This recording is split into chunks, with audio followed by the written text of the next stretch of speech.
할렐루야, 주님의 이름으로 문안드립니다. 다 함께 사도신경으로 신앙 고백하심으로써 수요일 새벽 예배를 시작하겠습니다. 전능하사 천지를 만드신 하나님 아버지를 내가 믿사오며 그 외아들 우리 주 예수 그리스도를 믿사오니 이는 성령으로 잉태하사 동정녀 마리아에게 나시고 본디오 빌라도에게 고난을 받으사 십자가에 못 박혀 죽으시고 장사한 지 사흘 만에 죽은 자 가운데서 다시 살아나시며 하늘에 오르사 전능하신 하나님 우편에 앉아 계시다가 저리로서 산 자와 죽은 자를 심판하러 오시리라. 성령을 믿사오며 거룩한 공회와 성도가 서로 교통하는 것과 죄를 사여 주는 것과 몸이 다시 사는 것과 영원히 사는 것을 믿사옵나이다. 아멘. 하나님 감사합니다. 오늘도 주님과 함께 동행하며 이 하루의 문을 열게 해주셔서 감사합니다. 매일매일 우리에게 주어지는 이 시간들이 우리들 각자의 인생을 위해서 주신 것이 아니라 하나님의 영광을 위해 오직 우리들에게 주신 시간들이며 하루하루의 삶인 것을 고백합니다. 오늘도 나의 인생을 펼치기 위한 하루가 되지 않도록 해주시고 하나님을 드러내며 하나님의 영광을 이 세상 가운데 드러내는 그러한 복된 하루의 삶을 살 수 있도록 주님 인도하여 주시옵소서. 우리의 생각이 또 우리의 마음이 그곳으로 향하게 하시고 우리의 마음이 오직 주님의 마음으로 가득 채워지는 이 하루 되도록 주님 역사하여 주시옵소서. 그러한 하루를 살기 위해 우리들에게 이 시간 말씀을 들려주실 줄 믿습니다. 하나님의 진리의 말씀, 생명의 말씀을 우리의 마음밭에 심겨주셔서 오늘도 주님의 거룩하심을 열매 맺히며 사는 저희들 모두 되도록 주님 인도하여 주시옵소서. 감사드리며 예수님의 이름으로 기도합니다. 아멘. 하나님께서 오늘 우리에게 주시는 말씀은 시편 78편 38절부터 43절까지의 말씀입니다. 제가 오늘 본문 말씀을 두 번 반복해서 천천히 읽어드리겠습니다. 오직 하나님은 긍휼하심으로 죄악을 덮어주시어 멸망시키지 아니하시고 그의 진노를 여러 번 돌이키시며 그의 모든 분을 다 쏟아내지 아니하셨으니 그들은 육체이며 가고 다시 돌아오지 못하는 바람임을 기억하셨습니다. 그들이 광야에서 그에게 반항하며 사막에서 그를 슬프시게 함이 몇 번인가. 그들이 돌이켜 하나님을 거듭거듭 시험하며 이스라엘의 거룩하신 이를 노엽게 하였도다. 그들이 그의 권능의 손을 기억하지 아니하며 대적에게서 그들을 구원하신 날도 기억하지 아니하였도다. 그때 하나님이 애굽에서 그의 표적들을 소환들에서 그의 징조들을 나타내사. 다시 38절부터 43절까지의 말씀 제가 한 번 더 봉독해 드리겠습니다. 오직 하나님은 긍휼하심으로 죄악을 덮어주시어 멸망시키지 아니하시고 그의 진노를 여러 번 돌이키시며 그의 모든 분을 다 쏟아내지 아니하셨으니 그들은 육체이며 가고 다시 돌아오지 못하는 바람임을 기억하셨습니다. 그들이 광야에서 그에게 반항하며 사막에서 그를 슬프시게 함이 몇 번인가. 그들이 돌이켜 하나님을 거듭거듭 시험하며 이스라엘의 거룩하신 이를 노엽게 하였도다. 그들이 그의 권능의 손을 기억하지 아니하며 대적에게서 그들을 구원하신 날도 기억하지 아니하였도다. 그때 하나님이 애굽에서 그의 표적들을 소환들에서 그의 징조들을 나타내사. 다시 말씀을 개인적으로 다시 읽으시면서 묵상하고 기도하는 시간을 가지시기 바랍니다.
본문 38절 말씀에서 시인은 이렇게 말하고 있습니다.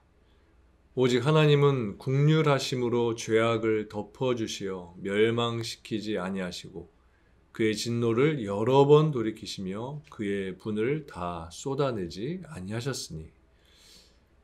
이것은 이스라엘 백성들이 거짓으로 회개하고 또 계속해서 죄악을 행했음에도 불구하고 그들이 망하지 않고 보존된 이유가 무엇인지에 대해서 말해주고 있는 것입니다. 즉 하나님께서 그들에게 긍휼을 베풀어 주셨고 여러 번 진노에서 돌이키셨기 때문이라는 것입니다. 이 말씀 하나님께서 이스라엘 백성들의 죄악에 대해서 전혀 진노하지 않으셨다는 것에 대해 말하는 것이 아닙니다. 이 말씀에서 중요한 사실은 하나님이 진노를 다 쏟아내지 않으셨다는 이것입니다. 성경을 보면 하나님은 이스라엘 백성들이 범죄할 때에 그들에게 진노하셨고 그들을 징계하셨습니다. 그래서 이스라엘 백성들은 하나님의 징계로 인해서 큰 고통을 당하기도 했습니다. 그러나 거기에는 하나님의 인내하심이 담겨져 있습니다. 즉 하나님은 이스라엘 백성들이 범죄할 때마다 그들을 징계하시지 않으셨고 하나님은 인내하셨다는 것입니다. 성경을 보면 하나님께서 이스라엘을 징계한 기록이 많이 나오지만 이것은 이스라엘의 범죄와 비교해 보면 매우 적은 것임을 알 수 있습니다. 사실 이스라엘 백성들의 범죄는 그들의 역사 가운데 거의 한순간도 중단된 적이 없었습니다. 그들의 역사는 범죄의 역사였다. 이스라엘의 역사는 범죄의 역사였다라고 말할 수 있을 정도로 그들은 늘 죄에 묶여서 살았던 것입니다. 그러나 하나님은 그들이 범하는 죄대로 그들을 징계하지 않으시고 그들의 죄가 극에 달했을 경우에만 불가피하게 그들을 징계하셨던 것입니다. 오늘 보면 38절의 표현과 같이 하나님께서는 모든 분을 다 쏟아내지는 않으셨던 것입니다. 그렇다면 하나님께서 이처럼 이스라엘 백성에게 그들의 죄대로 징계하지 않으시고 분을 다 쏟아내지 않으신 이유가 무엇일까요? 오늘 보면 39절에서 시인은 그 이유를 이렇게 말하고 있습니다. 그들은 육체이며 가고 다시 돌아오지 못하는 바람임을 기억하셨습니다. 즉 하나님께서 이스라엘 백성들을 죄대로 징계하지 않으셨던 것은 그들이 흙으로 지어진 존재이고 스스로의 힘으로는 그 한계를 넘을 수 없는 미약한 존재라는 것을 아셨기 때문이다라는 것입니다. 하나님이 이스라엘 백성들의 죄에 대해서 진노하지 않으시고 인내하시면서 그들의 죄를 사해 주신 것은 하나님께서 그들의 연약함을 아셨기 때문입니다. 만약 하나님이 이스라엘을 그들의 죄대로 벌하셨다면 그들은 계속해서 존속할 수 없었을 것입니다. 그러나 하나님은 그들의 연약함을 아셨기 때문에 그들의 죄대로 그들을 징계하지 않으신 것입니다. 그리고 오히려 그들에게 자비와 긍휼을 베풀어 주셔서 그들이 망하지 않고 존속될 수 있도록 은혜를 베풀어 주셨습니다. 이와 관련해서 다윗은 시편 103편 8절에서 10절 말씀에 보면 이렇게 고백하고 있습니다. 여호와는 긍휼이 많으시고 은혜로우시며 노하기를 더디하시고 인자하심이 풍부하시도다. 자주 경책하지 아니하시며 노를 영원히 품지 아니하시리로다. 우리의 죄를 따라 우리를 처벌하지는 아니하시며 우리의 죄악을 따라 우리에게 갚지는 아니하셨으니. 그리고 하나님께서 긍휼을 베푸신 것에 대해서 시편 103편 14절의 시인은 또 이렇게 말하고 있습니다. 이는 그가 우리의 체질을 아시며 우리가 단지 진토임을 기억하심이로다. 하나님은 이스라엘 백성들이 흙에 불과한 연약한 존재라는 것을 아시고 그들이 행하는 죄대로 갚지 않으시고 인자와 긍휼로 그들을 대해 주셨던 것입니다.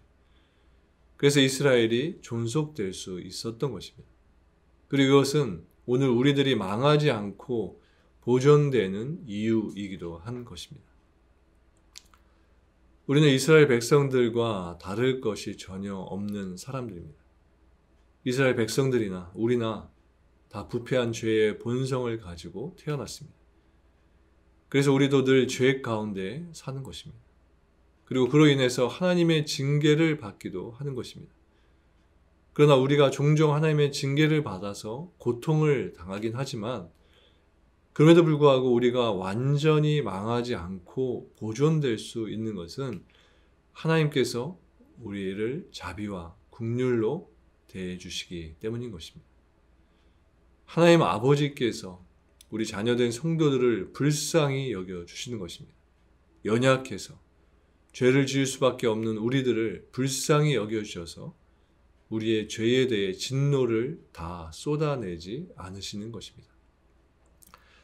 하나님은 우리를 지으시고 우리를 기르시는 분이시기 때문에 우리의 실상에 대해 누구보다도 잘 아십니다. 하나님은 우리가 범한 죄대로 우리를 대하신다면 우리가 도무지 살 수 없다는 것을 잘 알고 계십니다. 그래서 진노가 아닌 인자와 긍휼로서 우리를 대해 주시는 것입니다.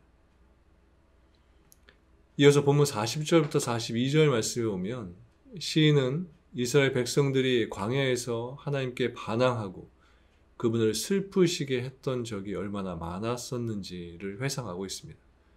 40절부터 42절까지의 말씀을 제가 다시 읽어드리겠습니다. 그들이 광야에서 그에게 반항하며 사막에서 그를 슬프시게 함이 몇 번인가. 그들이 돌이켜 하나님을 거듭거듭 시험하며 이스라엘의 거룩하신 이를 노엽게 하였도다. 그들이 그의 권능의 손을 기억하지 아니하며 대적에게서 그들을 구원하신 날도 기억하지 아니하였도다. 즉 그들이 회개하지 않고 계속해서 하나님을 시험했기 때문에 하나님이 노여워하셨다는 것입니다. 그들은 하나님의 능력과 구원을 기억하지 않는 모습을 계속해서 보였다는 것을 말하고 있습니다. 여러분, 얼마나 안타까운 모습입니까? 이스라엘 백성들은 하나님께 그렇게 혼나고도 결코 깨닫지 못하는 인생을 살았던 것입니다.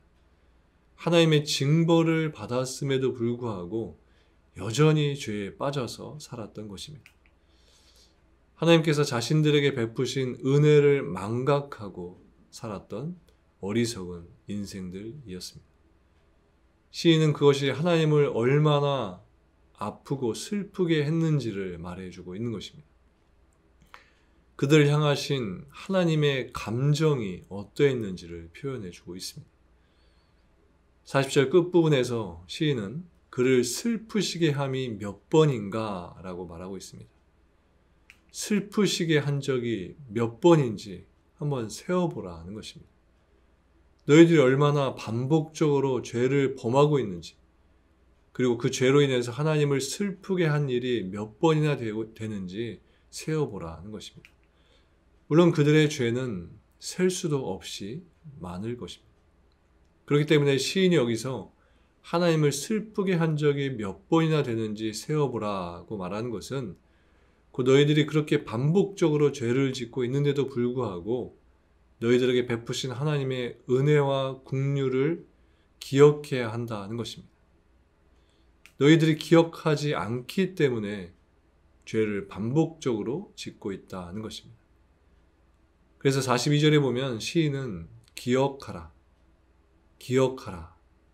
라고 말하고 있습니다. 하나님의 권능의 손을 기억하고 구원의 하나님을 기억하라고 말합니다. 시인은 너희들이 하나님을 기억하지 않기 때문에 40절에서 말하는 것과 같이 반항의 모습을 가지게 된다는 것입니다. 또 하나님을 슬프게 하는 삶을 살게 된다는 것입니다. 그리고 또 이어서 41절에서 말하는 것처럼 하나님을 시험하고 하나님을 노엽게 하는 데까지 나아가게 된다는 것입니다. 이러한 죄들이 바로 하나님을 기억하지 않는 데서 기인된다는 것입니다. 여러분, 어떤 사람도 죄에서 완전히 자유로울 수는 없습니다. 즉 누구나 죄를 지으면서 삽니다. 이렇게 볼 때 이스라엘 백성들이 가진 문제는 죄를 범했다는 것 그 자체가 아니라 죄를 행하고 하나님의 징계를 받았음에도 불구하고 자신의 죄를 깨닫지 못하고 죄된 삶에서 돌아서지 못하는 모습에 있었던 것입니다. 여러분 시편 49편 20절에 보면 이렇게 말씀합니다. 존귀하나 깨닫지 못하는 사람은 멸망하는 짐승 같도다.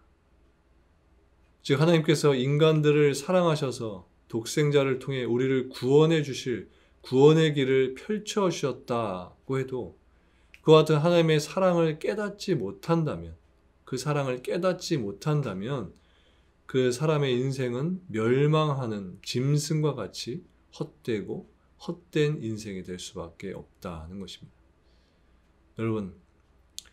여러분들이 지금까지 걸어온 길을 되돌아보시면서 하나님께서 여러분들에게 베푸신 긍휼과 사랑이 얼마나 컸는지를 발견하게 되시기를 바랍니다. 만일 아무리 되돌아봐도 하나님의 은혜이고 긍휼이라고 생각할 만한 것이 없다면 그 사람은 멸망하는 짐승처럼 그리고 광야의 이스라엘처럼 하나님의 긍휼과 자비를 기억하지 못하는 사람인 것입니다. 우리는 우리의 지은 죄를 깨달을 수 있도록 그것을 깨닫게 해달라고 하나님께 간구해야 합니다. 잠언 4장 19절에 보면 이렇게 말씀합니다. 악인의 길은 어둠 같아서 그가 걸려 넘어져도 그것이 무엇인지 깨닫지 못하느니라. 우리가 하나님의 은혜와 사랑을 경험했음에도 불구하고 하나님을 기억하지 않고 살아간다면 우리들 또한 악인들과 같이 어둠 속에서 살아갈 수밖에 없는 것입니다. 오늘 본문 속에 시인의 외침을 잊지 마시기 바랍니다. 기억하라. 능력의 하나님을 기억하고 구원의 하나님을 기억하라. 이 외침입니다. 오늘도 하나님을 기억하시며 사시는 여러분들 되셔서 죄의 유고로부터 이기고 하나님이 주시는 은혜 안에서 살아가시는 저와 여러분들 모두가 되시기를 주님의 이름으로 간절히 축원합니다. 함께 기도하시겠습니다. 하나님은 사랑이시며 그 사랑으로 독생자 예수 그리스도를 이 땅에 보내주셔서 하나님의 크신 사랑을 우리들에게 보여주셨음을 기억합니다. 이 사랑을, 이 하나님의 마음을 우리들이 기억하지 않고 살아갈 때 우리들은 죄를 지을 수밖에 없고 그 죄에 빠져서 허우적거리며 죄된 인생을 살다가 죽을 수밖에 없음을 고백합니다. 하나님, 우리를 하나님을 기억하는 이 신앙의 모습으로 다시 회복시켜 주셔서 하나님을 날마다 기억하며 또 기억하며 그 하나님의 사랑 가운데 하나님의 마음 가운데 늘 살아가는 저희들 될 수 있도록 인도하여 주시옵소서. 오늘 하루도 주님을 기억하는 하루의 삶을 살기 원합니다. 우리의 마음 가운데 찾아와 주시고 우리의 생각 속에 찾아와 주셔서 오직 주님을 기억하며 바라보며 의지하며 사는 이 하루 되도록 주님 동행해 주시옵소서. 감사를 드리며 예수님의 이름으로 기도합니다. 아멘.